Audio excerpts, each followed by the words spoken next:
প্রায় ৬-৭ ঘন্টা জ্যাম কাটিয়ে 11:30 বাজে তখন একটা পেট্রোল পাম্পে গাড়ি দাঁড় করালো।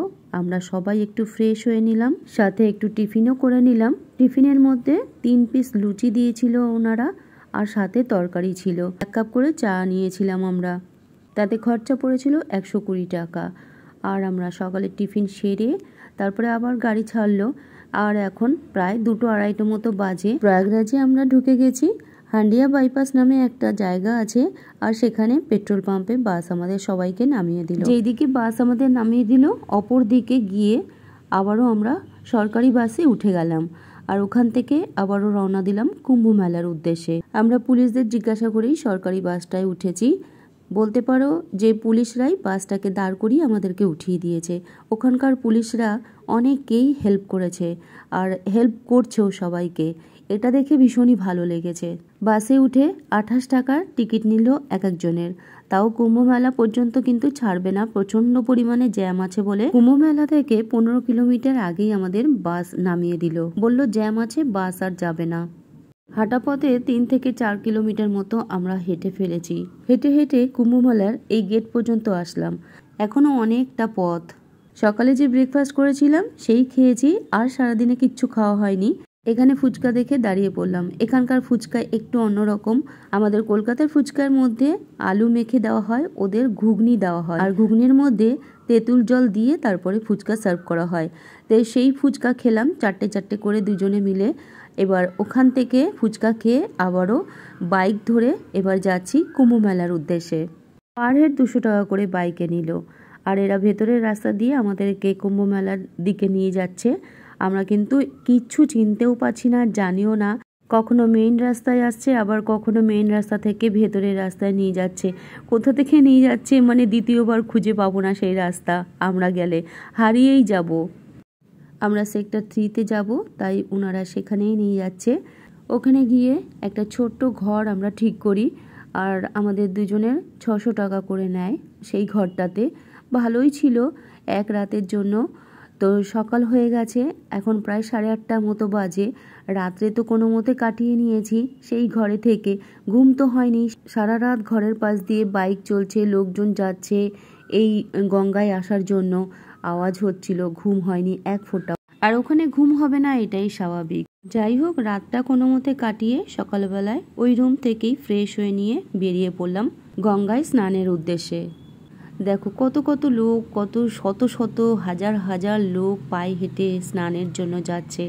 এখন স্নানের উদ্দেশ্যে যাচ্ছি, চলো তোমরা দেখতে থাকো। দেখো এখানে কি সুন্দর করে সব বেঁধে নিয়েছে, আর হাত ধরে ধরে যাচ্ছে সবাই। ওই দড়ি বেঁধে দিয়েছে, দড়িতে ধরে ধরে সবাই যাচ্ছে। আমরা দুজনেও বেরিয়ে পড়েছি। প্রায় 27 থেকে 28 ঘন্টা জার্নি করার পর তারপরে আর ইচ্ছা করছিল না যে রাতের দিকে স্নানটা করি, না হলে রাতে স্নান করে নিলে খুবই ভালো হতো। সকালে সারাদিনটা পেতাম, মেলাটা ভালো করে ঘুরতে পারতাম। এখন স্নানটা সেরে মেলাটা একটু ঘোরাঘুরি করে নেব, তারপরে একটু ভান্ডারা যদি পাই খাবো, তারপরে ওখান থেকে আবার বাস স্ট্যান্ডে চলে যাব বাস ধরার জন্য, কারণ আমাদের 16 তারিখে টিকিট কাটা ছিল।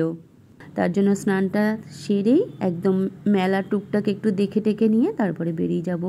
এই যে আমার বর স্নান করতে নেমে গেছে। মনের মধ্যে একটা ইচ্ছে ছিল এই কুম্ভ মেলাতে এসেই গঙ্গায় স্নান করব, আর কুম্ভ মেলায় সাক্ষী হয়ে থাকব। সেই ইচ্ছাটা ভগবান পূরণ করে দিল। জল খুব একটা নেই, হাঁটুরও নিচে জল, দেখতেই পাচ্ছ তোমরা।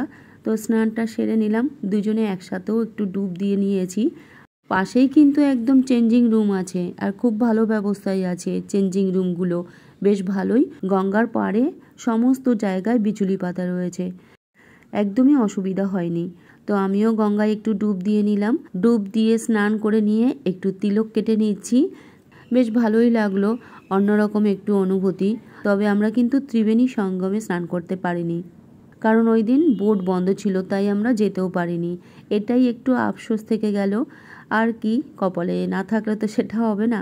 আর আমাদের বাসের টিকিটটা কাটা ছিল বলে তাই আমাদের তাড়াতাড়ি করতে হলো, না হলে আমরা হয়তো সেদিন থেকে ত্রিবেণী সঙ্গমে স্নান করে তারপরে হয়তো আসতাম।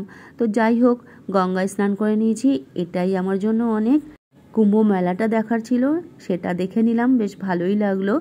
এখানে একটু সাধু বাবারা মাথায় আশীর্বাদ দিয়ে দিচ্ছিল, আমরাও একটু নিয়ে নিলাম।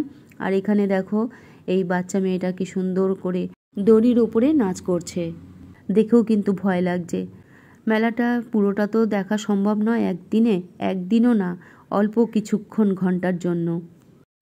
এখানে ভান্ডারা নিয়ে নিলাম, এখন খাবো। ত্রিবেণী সঙ্গমে স্নান করতে পারলে ভালোই হতো, মনটা একটু শান্তি পেত, কিন্তু ওই যে এখানে কখন বন্ধ করে দিচ্ছে আর কখন খুলছে কেউ বলতে পারবে না। যাই হোক, কুম্ভ মেলায় এসে এর সাক্ষী থাকতে পারলাম, এটাই আমার জন্য অনেক। ভান্ডারা খাওয়া হয়ে গেছে, এখন একটু ছোলা মাখা নিয়ে নিলাম। হাঁটতে হাঁটতে ছোলা মাখাটা খেতে খেতে বাড়ির উদ্দেশ্যে রওনা দেবো এবার। কুম্ভ মেলা আর বেশি দিন নেই, তোমরা যারা চাইছো আসতে পারো। সবাই সাবধানে আসবে, টাকা পয়সা সামলে রাখবে, আর খাবার সাথে করে নিয়ে আসবে, শুকনো খাবারগুলো। এখন মোটামুটি বেশ ফাঁকাই আছে।